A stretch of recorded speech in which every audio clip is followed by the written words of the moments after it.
પ્રધાનમંત્રી નરેન્દ્ર મોદીની દક્ષિણ ભારતની ચેન્નઈ ખાતે યોજાયેલી રેલી હિન્દીલેન્ડ એનડીએ પકડનો આઈએનડીઆઈ એ એલાયન્સનો તર્ક ખોટો સાબિત થયો હતો.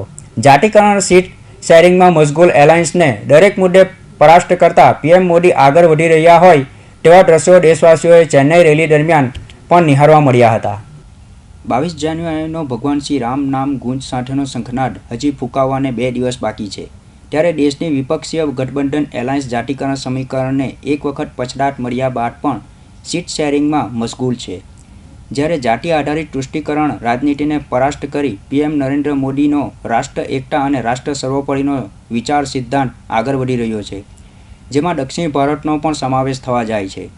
એક તરફ એલાયન્સ પાર્ટી સાથે સંકળાયેલા વિપક્ષી નેતાઓનો એનડીએ પાર્ટીને પકડ માત્ર હિન્દીલેન્ડ રાજ્યો સુધી જ સીમિત છે તેવા તર્કને પ્રધાનમંત્રી નરેન્દ્ર મોદીની ચેન્નઈ રેલીમાં ઉમટેલી જનસેલાબે ખોટો સાબિત કર્યો હતો.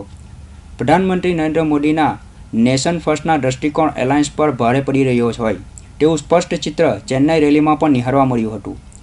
રામ નામની ધૂન માત્ર હિન્દીલેન્ડ રાજ્યોમાં જ નહીં પરંતુ દક્ષિણ ભારતના રાજ્યોમાં પણ સવાર થયેલી જોવા મળી રહી છે.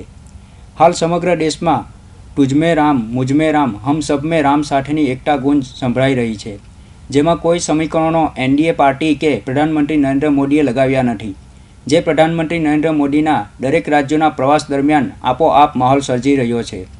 ત્યારે 2024 લોકસભા ચૂંટણીનો પીએમ નરેન્દ્ર મોદીનો આ અભેદ કિલ્લો આઈએનડીઆઈએ એલાયન્સ પર ભારી પડી રહ્યો છે. Ketan Patel, Hind TV news, Surat.